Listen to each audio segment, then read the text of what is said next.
नाग पंचमी की कथा। सालों पहले एक नगर में किसी सेठ के साथ बैठे थे। सभी को शादी सेठ ने एक समय रहते करवा दी। सातों बहू मिलकर घर का काम भी किया करती थी। उन सभी में से सेठ की सबसे छोटी बहू बहुत संस्कारी थी। एक दिन यूं ही काम करते हुए घर की बड़ी बहू ने अपनी देवरानियों से कहा कि घर को लीपने के लिए पीली मिट्टी नहीं है, जंगल जाकर मिट्टी लानी होगी। जेठानी के ऐसा कहते सभी उसके साथ घर लीपने के लिए मिट्टी लाने के लिए निकल गए। सभी खुरपी से मिट्टी निकाल ही रहे थे कि तभी सबसे बड़ी वाली बहू को एक नाग नजर आया। उसे मारने के लिए जैसे ही बड़ी बहू ने खुरपी उठाई, वैसे ही सबसे छोटी बहू ने कहा, जेठानी जी इसे मत मारिए, इसकी कोई गलती नहीं है, जंगल तो इसका घर है।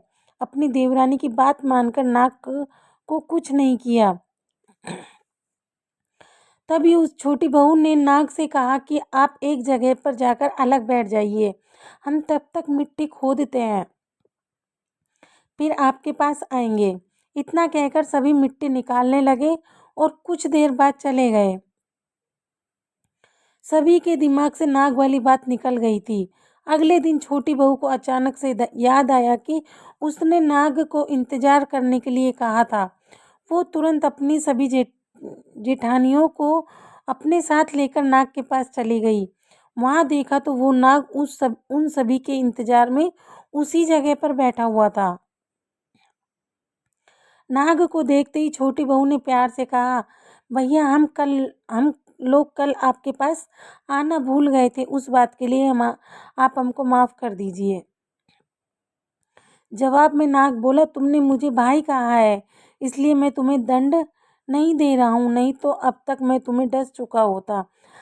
आज के बाद से तुम हमेशा के लिए मेरी बहन रहोगी। अब तुम अपने भाई से कोई वरदान मांग लो, मैं तुमसे बहुत खुश हूँ। इतना सब सुनने के बाद छोटी बहू ने नाग को बोला, मेरा कोई भी सगा भाई नहीं है, इसलिए मैंने आपको भाई कहा था। अब से आप मेरे भाई हो। अब हरदम मेरी रक्षा करना आपका फर्ज है। बस यही वरदान मुझे आपसे चाहिए। नाग ने हर कदम पर साथ देने का वादा किया और अपने रास्ते निकल गया। सेठ की सारी बहुएं भी अपने घर लौट गई। कुछ समय बाद नाग इंसान का रूप बनाकर अपनी बहन से मिलने सेठ के घर गया। उसने सेठ से कहा कि मेरी छोटी बहन को बुला दो, वो आपकी छोटी बहू है। पहले तो उनके मन में हुआ कि बहू का कोई भाई ही नहीं है, ये कहाँ से आ गया। फिर भी उन्होंने अपनी छोटी बहू को बाहर बुलाया। नाग ने फिर साथ में बहन को अपने साथ घर लेकर जाने की बात कही। सेठ ने इसकी भी आज्ञा दे दी। तभी नाग ने अपनी बहन से पूछा, कहीं तुम मुझे भूल तो नहीं गई हो ना। जवाब में बहन बोले, नहीं भैया, मैं आपको बिल्कुल नहीं भूली हूँ। फिर नाग ने कहा, मैं तुम्हें अपने घर लेकर जा रहा हूँ, तुम मेरी पूंछ पकड़कर चलती रहना पीछे। उसकी बहन ने वैसा ही किया। कुछ देर बाद वो एक बड़े से मकान में पहुंच गए। वहां हर तरफ सोना चांदी और अन्य कीमती सामान थे। वहां नाग की बहन आराम से कुछ दिन के लिए रहने लगी। नाग की माँ भी उसे खूब प्यार करती थी।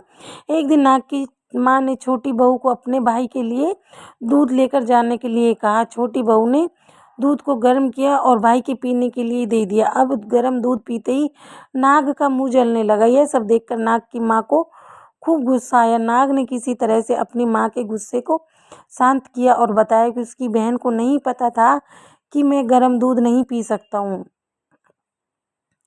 अब नाग के परिवार के साथ कुछ समय बीतने के बाद सेठ की छोटी बहू अपने घर जाने लगी। नाग ने अपनी बहन को खूब सारी दौलत और आभूषण देकर विदा किया।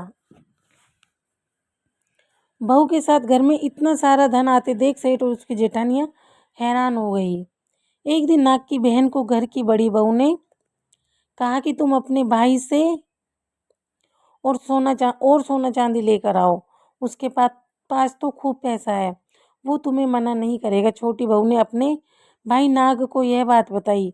इसके बारे में पता चलते ही नाग ने अपनी बहन का घर तरह तरह के आभूषणों से भर दिया। सभी जेवरातों में से एक हीरे का हार बेशकीमती था। उसे देखते ही हर किसी का मन उस पर आ जाता था। होते होते उस हीरे के हार की खबर राज्य की रानी तक पहुंची। उसने छोटी बहू से हार लेकर खुद अपने पास रख लिया। दुखी होकर सेठ की छोटी बहू ने अपने भाई को इसके बारे में बताया।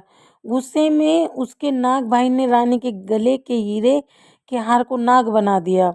इससे डरकर रानी ने एकदम हार को अपने गले से उतारा और सेठ की छोटी बहू को महल बुलवाया। उसके महल पहुंचते ही रानी ने छोटी बहू को बताया कि कैसे हार उसके गले में नाग बन गया था और उससे इसकी वजह पूछने लगी। तब सेठ की छोटी बहू ने बताया कि नाग भाई ने यह हार सिर्फ मुझे पहनने के लिए दिया है। इसे कोई दूसरा इंसान गले में डालेगा तो यह तुरंत सांप बन जाएगा। इस बात को सही साबित करने के लिए रानी ने सेठ की बहू को सांप बन चुके हार को पहनने के लिए कहा। छोटी बहू ने जैसे ही नाग बने हार को गले में डाला तो वो दोबारा हीरे के हार में बदल गया। महारानी से ये सब होते हुए खुद अपनी आंखों से देखा और हैरान रह गई। अब उसे सेठ की छोटी बहू की बात पर यकीन हो गया।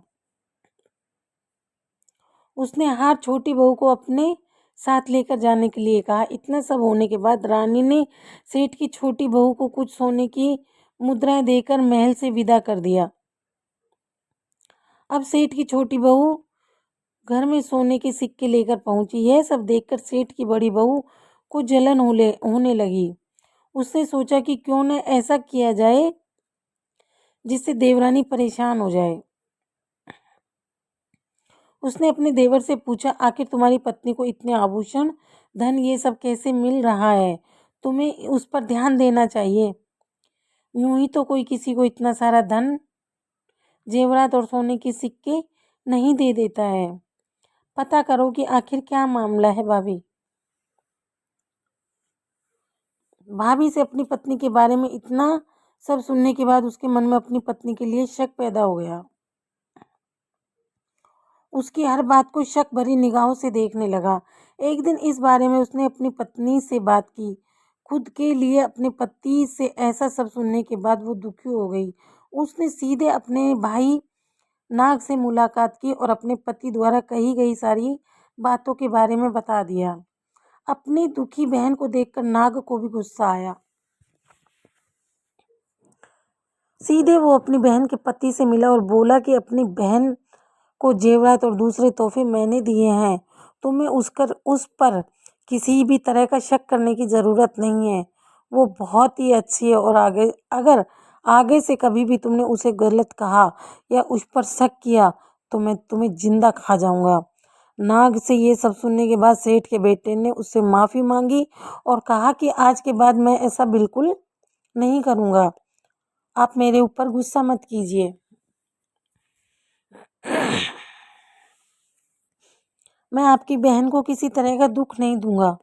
इतना कहकर वो सीधे घर चला गया और अपनी पत्नी से भी माफ़ी मांगी।